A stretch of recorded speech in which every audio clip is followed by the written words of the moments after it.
Dear students, मैं doctor Monika Dungarwal आज आपको बीए सेकेंड ईयर गृह विज्ञान में प्रैक्टिकल 2 के बारे में विस्तृत जानकारी देने जा रही हूँ, या हम यूं कहें कि उसके सिलेबस को डिस्कस करने जा रहे हैं।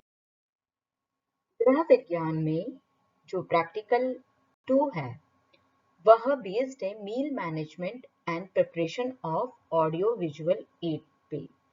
मील मैनेजमेंट का मतलब होता है मील प्लानिंग करना, यानी आहार नियोजन करना। आहार का नियोजन करने से तात्पर्य होता है कि किसी भी व्यक्ति या किसी व्यक्ति विशेष को हमें दिन भर में कितनी बार किस किस समय पर कौन सा फूड स्टफ किस फॉर्म में देना है और कितने अमाउंट में देना है कि वह अपने दिन भर की आवश्यकता को पूर्ण कर पाए। आपने अभी तक थ्योरी क्लास में जो प्रोटीन, कार्बोहाइड्रेट, वसा और ऊर्जा की आरडीए यानी रिकमेंडेड डाइटरी अलाउंसेस आप लोग पढ़ चुके हैं कि दिन भर की उसकी इतनी आवश्यकता होती है, तो उस पर्टिकुलर व्यक्ति की क्या आवश्यकता है वह हमें ध्यान में रखते हुए उसका मील प्लानिंग करना है।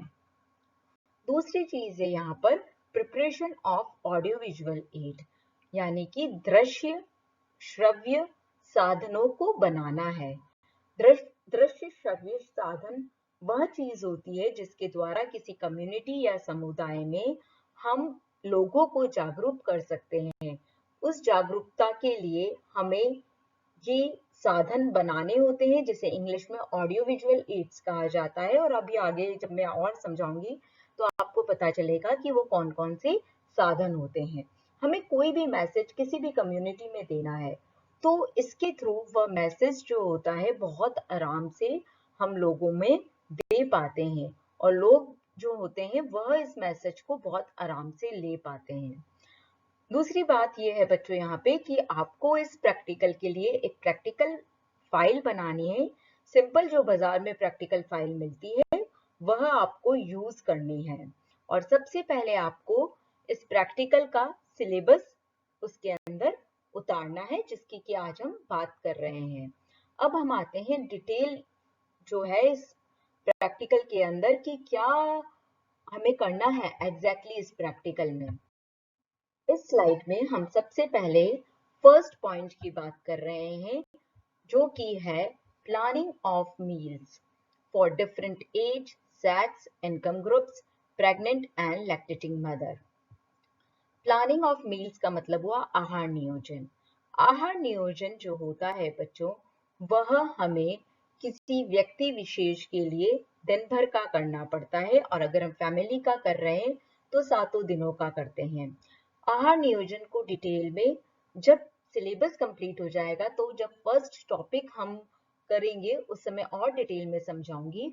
अभी आपके लिए इतना सा समझना काफी है कि मील प्लानिंग या आहार नियोजन से तात्पर्य हम जिस भी व्यक्ति को ले रहे हैं, जिस भी सेक्स के व्यक्ति को ले रहे हैं, जिस भी इनकम ग्रुप के व्यक्ति को ले रहे हैं, या जिस भी शारीरिक स्थिति के महिला को ले रहे हैं, उसके लिए एक दिन का हमें आहार नियोजन करना है। तो यानी आहार नियोजन आपको किसके संदर्भ में सीखना है? Different age. Different age nutrition के हिसाब से या पोषण के हिसाब से मैंने आपको बताइए रिकमेंडेड डाइटरी अलाउंसेस या आरडीए के अंदर कि आहारिक प्रस्तावित मात्राएं जो होती है वो होती है 0 से 6 महीने के बच्चे के लिए, 7 से 12 महीने के बच्चे के लिए, फिर हम आते हैं 1 से 3 साल का बच्चा, फिर 4 से 6 साल का बच्चा, उसके बाद 7 से 9 साल के बच्चा। 9 साल के बाद क्योंकि वृद्धि और विकास की दर लड़के और लड़कियों में अलग अलग हो जाती है, इस कारण से उनका जो चार्ट है वो अलग अलग है। 10 to 12 ईयर का boy and girl, 13 to 15 year का boy and girl, 16 to 18 years के बॉय एंड गर्ल। 18 ईयर के बाद सभी जो पुरुष और महिलाएं हैं वो एडल्ट की कैटेगरी में आ जाते हैं। ये तो बात हुई एज की। सेक्स के लिए जब बात करते हैं हम, तो 10 साल से लेके बाद तक जो है सेक्स के अकॉर्डिंग न्यूट्रिटिव वैल्यूज दी गई है कि व्यक्ति को कितना दिन में खाना चाहिए, भली वो प्रोटीन है, भली वो फैट है, भली वो कार्बोहाइड्रेट है, भली वो एनर्जी है, या आपका कोई अदर न्यूट्रिएंट है जिसके बारे में कि हम यूनिट 3 में पढ़ेंगे, मिनरल्स एंड विटामिन के बारे में। इनकम ग्रुप की जब हम बात करते हैं तो इनकम ग्रुप को अगर हम को रिलेट करें तो ये फिजिकल एक्टिविटी से को रिलेट होता है। जनरली बच्चों जो फिजिकल एक्टिविटी के अंदर हमने 3 कैटेगरीज को लिया है, हैवी वर्कर, मीडियम वर्कर या मॉडरेट वर्कर जिसे कहा गया है, या सेडेंटरी वर्कर, यानी 3 कैटेगरीज को लिया है, अधिक क्रियाशील, मध्यम क्रियाशील और कम क्रियाशील। जब हम इसे इनकम ग्रुप से कनेक्ट करते हैं तो कम क्रियाशील लोग जो होते हैं जनरली वो जो है हायर इनकम ग्रुप के होते हैं, और जो हायर इनकम ग्रुप के लोग हैं उनकी डाइट्स में ड्राई फ्रूट्स का अमाउंट या मिल्क एंड मिल्क प्रोडक्ट्स का अमाउंट ज्यादा होता है, या ऐसे फ्रूट्स जो कि सीजनल नहीं है, जो कि आपको सीजन में नहीं मिलते हैं, वो लोग इन चीजों का अधिक कंजम्पशन करते हैं। इसी तरीके से अगर हम बात करें कि जो हैवी वर्कर लोग होते हैं वो लो इनकम ग्रुप में जनरली आते हैं, और उनकी डाइट में फ्रूट्स एंड वेजिटेबल ऐसे होते हैं जो कि सीजनल होते हैं, यानी कि मौसमी फ्रूट्स एंड वेजिटेबल का उपयोग करते हैं क्योंकि वो उस समय पे सस्ते पड़ते हैं।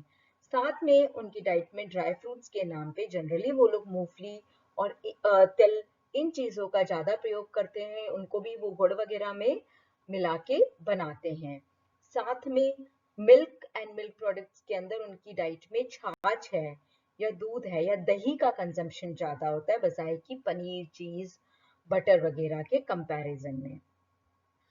मॉडरेट वर्कर जो होता है वो मिडिल इनकम ग्रुप में आ जाता है, और उनकी डाइट में जो ड्राई फ्रूट्स है उनका कंजम्पशन हायर इनकम ग्रुप से थोड़ा कम होता है, पनीर का कंजम्पशन भी उस कंपैरिजन में कम होता है, और कभी कभी वो non seasonal fruits and vegetables को भी कंज्यूम करते हैं। नेक्स्ट चीज है pregnant and lactating mother. Pregnant और लैक्टेटिंग मदर की जो रिक्वायरमेंट होती है वो सेम एज की जो मदर है उनसे थोड़ी सी डिफरेंट और ज्यादा होती है, इसलिए उनकी प्लानिंग को हम अलग तरीके से देखेंगे, क्योंकि उनकी रिक्वायरमेंट अलग होने के साथ उनकी चॉइसेस भी डिफरेंट हो जाती है, तो उस चीज को हम अलग तरीके से समझेंगे। तो ये प्रैक्टिकल 2 का फर्स्ट टॉपिक था। इसके नीचे यहाँ पर एक टेबल बताई गई है जिसमें वीक का डे दे रखा है। हम कभी भी परिवार के लिए मील प्लानिंग करते हैं तो पूरे सप्ताह की कर लेते हैं, मंडे को क्या बनाएंगे, ट्यूसडे को क्या, वेडनेसडे को क्या, थर्सडे को क्या, फ्राइडे को क्या, सैटरडे को क्या और संडे को क्या। उससे ये होता है कि आप पूरे सप्ताह की सब्जियां, फ्रूट्स एक साथ खरीद सकते हैं। कुछ चीजों को आप जो है पूरे सप्ताह में नहीं एक साथ खरीद के ला पा रहे हैं तो बीच में भी खरीद सकते हैं, पर जनरली ये चीज को हम ध्यान में रख के खरीदते हैं जिससे कि समय की और आपका जो ऊर्जा है उसकी बचत होती है। यहाँ पर मील ऑफ द डे लिखा हुआ है। जनरली इंडिया में 3 मील पैटर्न को माना जाता है, ब्रेकफास्ट, लंच एंड डिनर, पर बीच बीच में हम कुछ स्नैक्स ले लेते हैं, इसलिए हम जो प्लानिंग करते हैं उसमें 5 चीजें आ जाती है। बच्चों उठते ही कई लोग चाय ले लेते हैं, तो मॉर्निंग टी तो एक्स्ट्रा ऐड करिए, और एक इवनिंग टी शाम के समय लंच और डिनर के बीच का जो गैप होता है कि जो लोग 1 बजे डिनर खाते हैं, लंच लेते हैं सॉरी, और डिनर 8 बजे लेते हैं, तो बीच में थोड़ा सा चाय का, या जो लोग चाय नहीं पीते हैं कॉफी लेते हैं या लेमन जूस लेते हैं, तो उसके साथ थोड़ा बहुत स्नैक्स लेते हैं, तो इसको इवनिंग टी कहा जाता है। यानी वैसे 3 डे मील पैटर्न है पर छोटी छोटी सी मील्स इसमें आ जाती है, morning tea and evening tea. तो इसको एक टेबल के थ्रू समझाया है। एग्जैक्टली आप लोगों को जो प्लानिंग करनी है वो नेक्स्ट स्लाइड में समझाई गई है। ये है 1 डे मील प्लान जो कि आपको किसी भी व्यक्ति विशेष के लिए करना होगा। इसमें मील ऑफ द डे जो अभी 3 डे मील पैटर्न है वो समझाया है कि ब्रेकफास्ट, लंच एंड डिनर, उसके अलावा 2 चीजें और हम इंक्लूड करते हैं, मॉर्निंग टी या साथ में इवनिंग टी को, तो ये 5 टाइम हो जाता है। आप कितनी बजे दे रहे, कोई चाय 6 बजे पीता, कोई 7 बजे पीता, कोई 8 बजे पीता, इसलिए टाइम का एक और कॉलम बनाया हुआ है। फिर मेन्यू मतलब मॉर्निंग टी के साथ कोई 2 बिस्किट ले रहा है, कोई नहीं ले रहा है, कोई टोस्ट ले रहा है, तो आप क्या चीजें देंगे। इंग्रेडिएंट में बच्चों सामग्री आती है कि वो चाय जो है किन किन चीजों से बन रही है या वो बिस्किट किन चीजों से बना है। अमाउंट यानी मात्रा कि वो चाय बनाने के लिए दूध कितना काम में लिया और शक्कर कितनी काम में ली, उसकी एनर्जी कितनी है और उसका प्रोटीन कितना है। ये सारी चीजें स्टेप बाय स्टेप मैं आपको समझाऊंगी और आपको बहुत अच्छे से क्लियर हो जाएगा। इसलिए अभी जो शॉर्ट में समझाया जा रहा है उसको देख के आपको ये सोचने की जरूरत नहीं है कि मैं कैसे करूंगी, बिकॉज जैसे जैसे हम एक एक टॉपिक पे आएंगे आपको हर चीज क्लियर होती जाएगी। जस्ट यहाँ पर एक ब्रीफ या छोटा सा इंट्रोडक्शन है इस चीज का कि आपको वन डे मील प्लान करना है, और वन डे मील प्लान जिस भी व्यक्ति के लिए आपको करना है तो उसमें आपको इस तरह की टेबल को बनाना होगा, है ना। एक जस्ट एक आइडिया है कि आपको मील ऑफ डे लिखना होगा, यहाँ पर कितनी बजे दे रहे हैं आपको वो समय लिखना है, क्या मेन्यू है। आप इसके लिए काम भी कर सकते हैं बच्चों कि आप अपना एक दिन पहले क्या खाया है उस मेन्यू को यहाँ पे लिख दें, और यहाँ पर वो इंग्रेडिएंट जिससे कि वो चीज बनी, इंग्रेडिएंट यानी सामग्री, वो चीज जिससे बनी है उसको इस कॉलम में लिखते हैं। जैसे चाय बनाने के लिए आप पानी यूज लेते हैं पर पानी की कोई एनर्जी प्रोटीन नहीं है, तो दूध कितना है, शक्कर कितना, और चाय पत्ती लिखने की जरूरत नहीं है। फिर बिस्किट आ गया, ब्रेकफास्ट में जो है आपने पोहा खाया तो पोहा में पोहा यूज होता है, प्याज डाले आपने, मूंगफली डाली, तेल डाला, ये चीज लिख दीजिए। फिर लंच में रोटी खाई, दाल खाई, चावल खाई, यहाँ पर वो लिख दीजिए। यहाँ पर आप चाय कॉफी जो भी पी रहे हैं वो चीज लिखी, साथ में कुछ जो भी छोटी मोटी चीज खाई है वो यहाँ पे लिख देंगे। डिनर में वापस से आप रोटी सब्जी जो भी खा रहे हैं वो आप यहाँ पे लिखेंगे, और कितनी कितनी मात्रा से वो चीज बनी है वो यहाँ पे आ जाता है, और उसका फिर हम ऊर्जा और प्रोटीन को कैलकुलेट करते हैं। ये धीरे धीरे सारी चीजें आपको जब क्लियर होती जाएगी तो आपको लगेगा इट्स सो इजी। ठीक है, अब नेक्स्ट टॉपिक पे हम आते हैं। इसके जो है दूसरा topic, diets during constipation, diarrhoea, overweight, underweight, diabetes, hypertension and jaundice. पहले हमने मील प्लानिंग को देखा एज के अकॉर्डिंग, सेक्स के अकॉर्डिंग, इनकम ग्रुप के अकॉर्डिंग, और साथ में प्रेगनेंसी एंड लैक्टेटिंग मदर्स के लिए। अब बीमारियों के लिए हमको मील प्लानिंग को देखना है, जिसमें आपको पढ़ना है इस कोर्स में कब्ज को, दस्त को, अधिक भार किसी का है, कम भार किसी का है, किसी को डायबिटीज यानी मधुमेह रोग है, किसी को उच्च रक्तचाप है, या जॉन्डिस या पीलिया की बीमारी है। तो इन बीमारियों में हमें कौन सी डाइट को देना चाहिए, मतलब कौन से फूड स्टफ को देना चाहिए, किसको नहीं देना चाहिए, किस फॉर्म में देना चाहिए, लिक्विड फॉर्म में देना है, सॉलिड फॉर्म में देना है, तले हुए रूप में देना है या नहीं देना है, फाइबर ज्यादा देना है या कम देना है, ऊर्जा ज्यादा देनी है या कम देनी है, वो सारी चीजों की बात हम इस दूसरे टॉपिक में करेंगे। यानी पहला टॉपिक मील प्लानिंग का था, दूसरा टॉपिक है डिफरेंट तरह की डाइट्स अलग अलग बीमारियों में। अब हम तीसरे टॉपिक कर रहे हैं, वो है हमारा preparation of audio visual ads, यानी कि हमारे श्रव्य यानी सुनने वाले, विजुअल यानी दृश्य यानी दिखने वाले एड्स को किस तरीके से बनाया जाता है। इसमें जो आपको सीखना है, एक तो चार्ट्स, आप चार्ट्स जनरली यूज करते हैं वर्ड, तो किसे कहते हैं हम चार्ट, वो पोस्टर से किस तरीके से अलग हैं, फोल्डर्स किसे कहते हैं, एंड फ्लैश कार्ड्स किसे कहा जाता है। तो आपको ये चार चीजें सीखनी है ना। चार्ट एंड पोस्टर्स वर्ड तो आपने कई बार सुना है, इन दोनों में क्या डिफरेंस है, बनाते समय क्या बातें ध्यान में रखें कि इंसान को अपीलिंग लगे, देख के हमारी बात एक बार में समझ में आ जाए, इन बातों को यहाँ पर हम सीखेंगे और किस तरीके से बनाया जाता है। फोल्डर्स बच्चों उस चीज को कहा जाता है जो भी चीज फोल्ड करी हुई है, मुड़ी हुई है। जैसे कई सारी कंपनीज अपने फोल्डर्स को डिस्ट्रीब्यूट करती है मैसेज देने के लिए, उसमें सिंगल फोल्ड हो सकता है, डबल हो सकता है, ट्रिपल फोल्ड हो सकता है, क्या पर्टिकुलर स्टैंडर्ड साइज उसकी होनी चाहिए, ये सारी बातें, और किस तरीके से किन पॉइंट्स को ध्यान में रख के बनाना चाहिए। फ्लैश कार्ड जो होते हैं बच्चों, किसी भी मैसेज को जब हम स्टोरी फॉर्म में, या हम यूं कहें कि किसी भी मैसेज को हम स्टेप बाय स्टेप जब समझा रहे होते हैं तो इन्हीं फ्लैश कार्ड्स का उपयोग करके और हम समझाते हैं। नेक्स्ट आपका फोर्थ पॉइंट है use of audio visual aid in communication.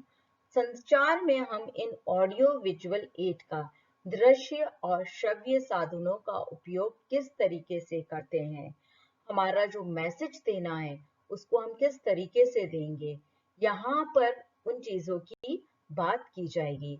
यानी आपका जो पूरा सिलेबस है वो इन्हीं 4 चीजों पे बेस्ड है।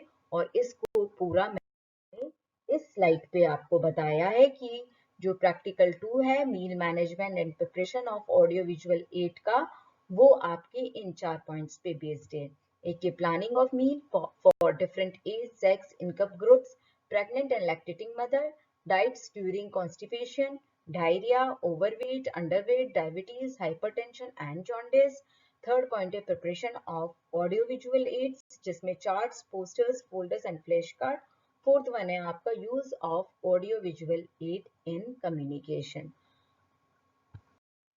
नेक्स्ट है बच्चों आपका डिस्ट्रीब्यूशन ऑफ मार्क्स, यानी एग्जाम में किस तरीके से आपकी ग्रेडिंग की जाती है, जो कि 25 मार्क का आपका टोटल प्रैक्टिकल है।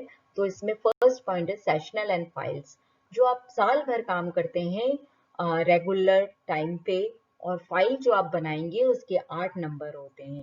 फाइल आपको खरीद के लानी है, उसके बाद आपको वो सिलेबस जो पूरा अभी पिछली वाली स्लाइड पे था वो उतारना है, उसके बाद ये चीज उतारनी है।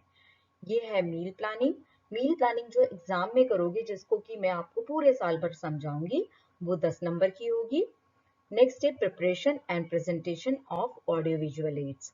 जो आपको 4 तरह के ऑडियो विजुअल एड्स बनाने हैं, वो जो आप बनाओगे और उसको कैसे प्रेजेंट करा जाता है, उसके 7 नंबर होते हैं एग्जाम में। टोटल मार्क्स हो गए आपके 25, 8 + 10 + 7 मिलके हो गया है 25 मार्क्स का प्रैक्टिकल। ठीक है, तो आप सभी जनों को ये सिलेबस और ये जो डिस्ट्रीब्यूशन ऑफ मार्क्स है, ये पूरा जो है एक पेज पे सबसे पहले आज की डेट में उतारना है। थैंक यू बच्चों।